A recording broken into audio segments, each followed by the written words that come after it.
Hello दोस्तों, आज date है 30 जनवरी 2022।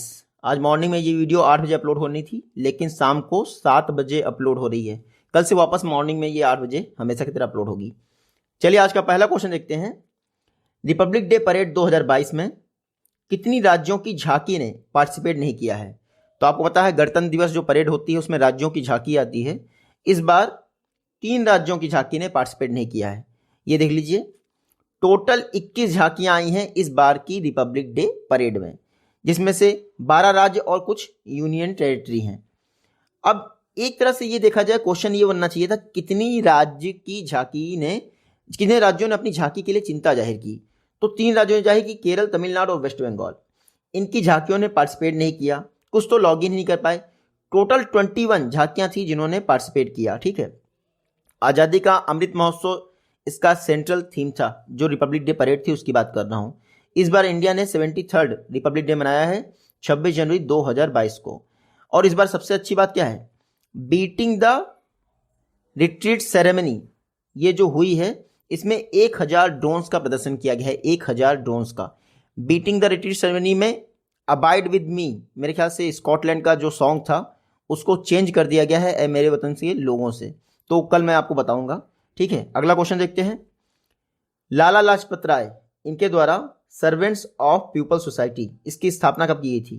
तो लाला लाजपत राय ने सर्वेंट्स ऑफ पीपल सोसाइटी इसकी स्थापना की थी 1921 में। कब? 1921 में। इस बार हमारा देश 28 जनवरी को लाला लाजपत राय की 157वीं 157th बर्थ एनिवर्सरी मना रहा है। 28 जनवरी 2022 को 157th बर्थ एनिवर्सरी मना रहा है। देखिए, चाहे आपका आर्य समाज हो, हिंदू रिफॉर्म मूवमेंट हो, हिंदू महासभा हो, इंडियन नेशनल कांग्रेस हो, सभी में लाला लाजपत राय शामिल थे। याद रखिएगा, लाला जी का जन्म 1865 में हुआ था पंजाब के लुधियाना डिस्ट्रिक्ट में। आपने लाल बाल पाल सुना होगा, तो उन 3 में से एक थे आपके लाला लाजपत राय, बाकी 2 क्या थे? बाल गंगाधर तिलक, बिन चंद्र पॉल। तो ये 2 लोग थे, बाकी तीसरे थे लाला लाजपत राय। लाला लाजपत राय जी द्वारा पंजाब केसरी एक न्यूज़पेपर निकाला गया। उसके अलावा lion of Punjab, Punjab Kesari, lion of Punjab. उसके अलावा 1921 में लाला लाजपत राय ने सर्वेंट्स ऑफ पीपल सोसाइटी की स्थापना की। बाद में 1928 में आपको पता ही है साइमन कमीशन भारत आया था। तो साइमन गो बैक के नारे लग रहे थे। उस दौरान लाठीचार्ज में क्या इनके सिर पे चोट लग गई और इनकी डेथ हो गई थी। तो मेरे ताबूत की हर एक जो कील थी वो कुछ ऐसे बोला था उन्होंने कि ब्रिटिश समाज की नींव में ताबूत की, हाँ, मेरे सिर पे लगी लाठी की हर एक चोट ब्रिटिश साम्राज्य के ताबूत की लास्ट कील बनेगी, ऐसे करके बोला था इन्होंने। नेक्स्ट क्वेश्चन है NHRC national human rights commission, इसकी स्थापना किस वर्ष की गई थी? तो एनएचआरसी द्वारा हाल ही में एक शॉर्ट फिल्म को सिलेक्ट किया गया है, इसीलिए एनएचआरसी सच्चा में है। एनएचआरसी की स्थापना हुई थी 1993। कम 1993 में। तो नेशनल ह्यूमन राइट्स कमीशन ने इन्होंने क्या किया, एक कंपटीशन ऑर्गेनाइज किया था। इसमें पहला प्राइज जीता है स्ट्रीट स्टूडेंट ने। किसने? Street student. ये एक तेलुगु शॉर्ट फिल्म है, याद रखिएगा। तो नेशनल ह्यूमन राइट्स कमीशन द्वारा स्ट्रीट स्टूडेंट्स को फर्स्ट प्राइज दिया गया है।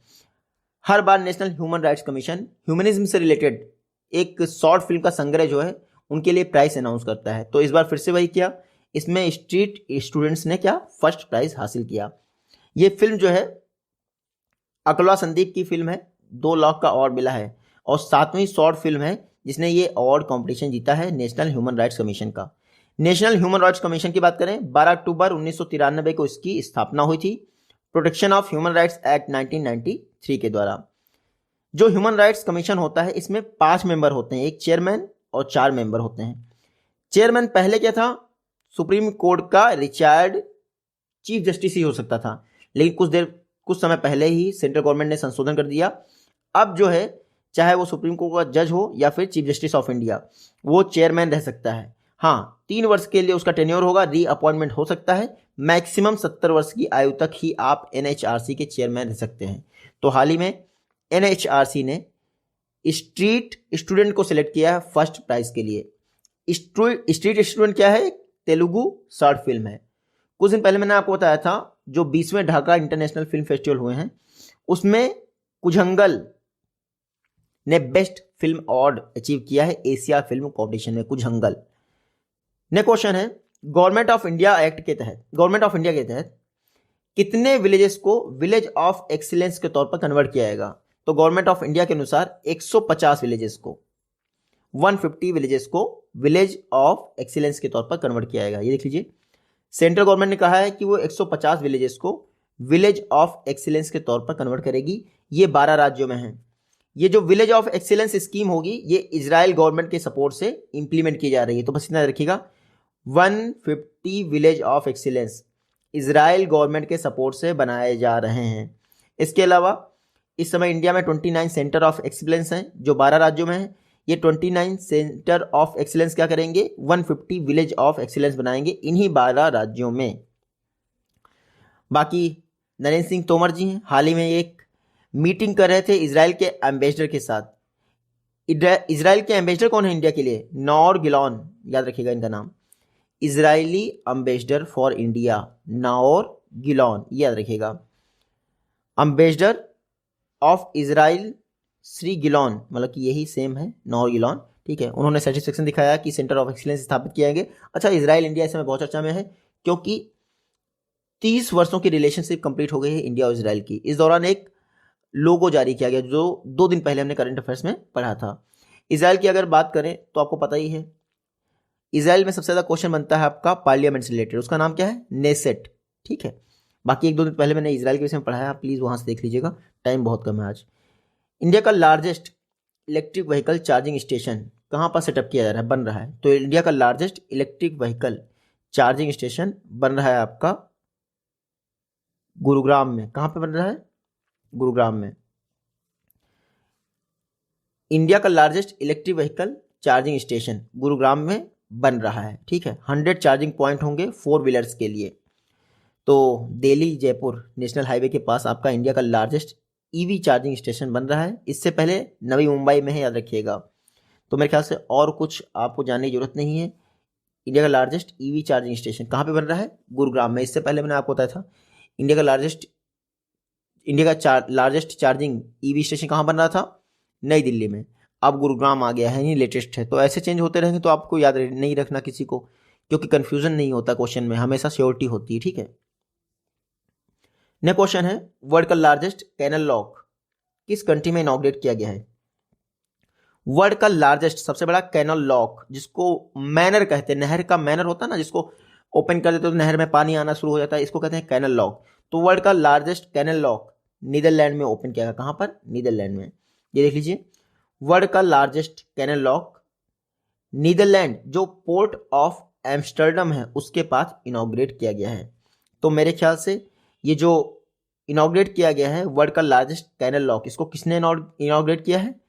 नीदरलैंड के किंग हैं विलेम अलेक्जेंडर, इनके द्वारा इनॉग्रेट किया गया है। मेरे ख्याल से और कुछ भी इंपॉर्टेंट नहीं। हाँ, सी लॉक 500 मीटर है, 500 मीटर बहुत बड़ा ये तो हो गया।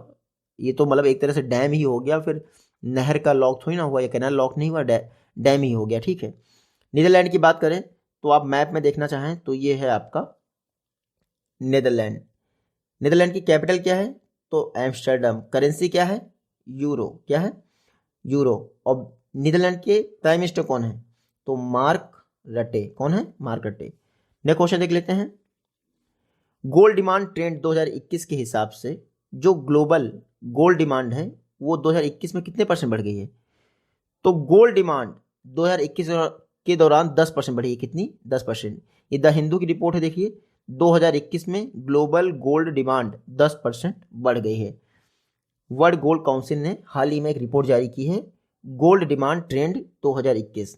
इसके हिसाब से 2021 में जो गोल्ड की डिमांड है पूरे विश्व में वो 10% बढ़ गई है। बाकी मेरे ख्याल से इतनी है, 4021.3 टन। तो लास्ट ईयर से 10% बढ़ गई है ग्लोबल गोल्ड डिमांड।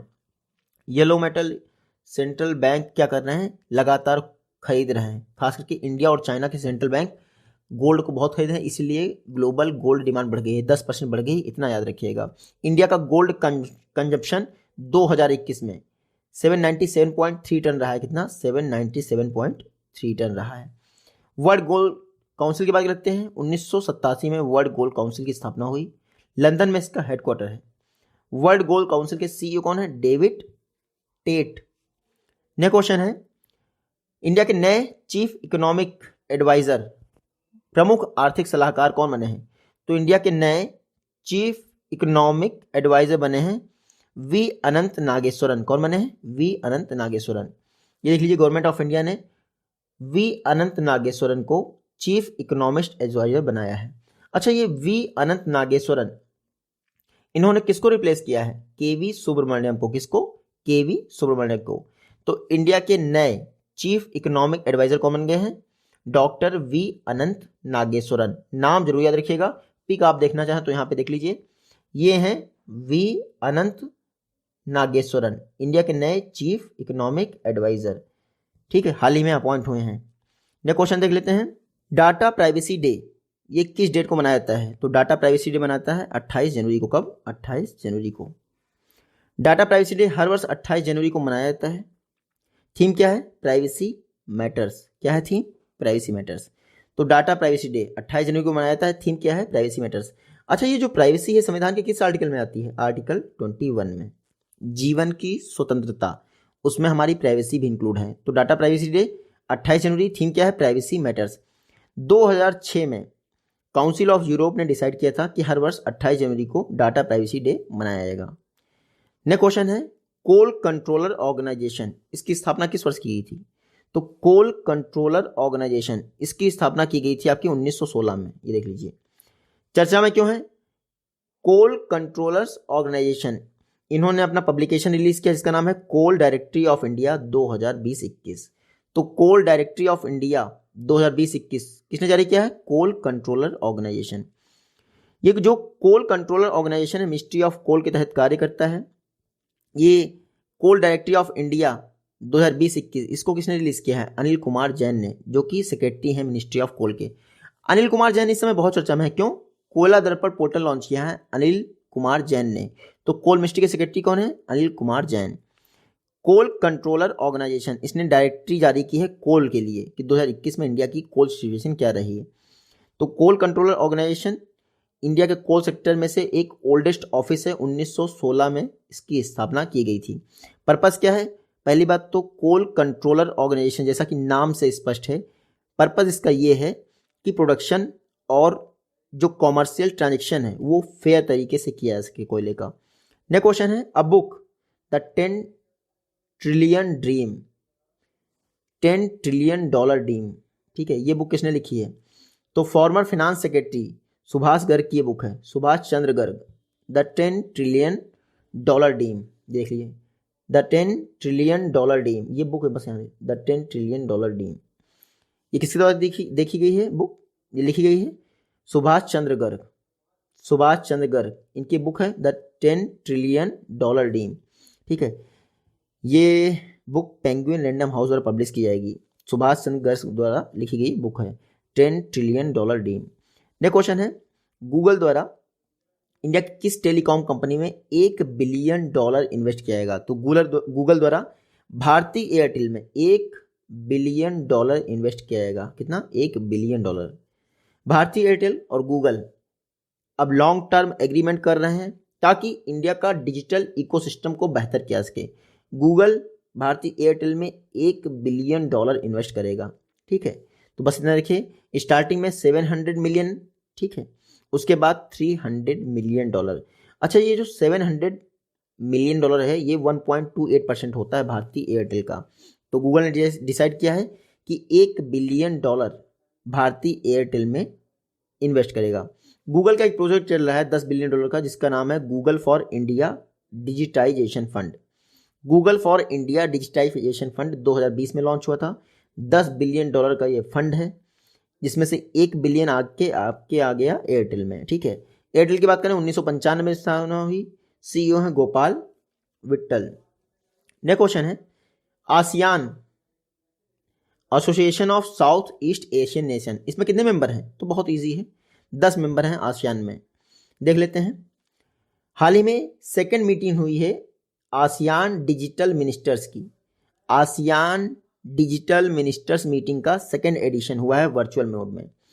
इसको किसने चेयर किया है? तो को चेयर किया है minister of state for communication Dev Singh Chauhan, और म्यांमार के मिनिस्टर, क्योंकि आसियान की जो प्रेसिडेंसी है इस समय म्यांमार के पास है, याद रखिएगा।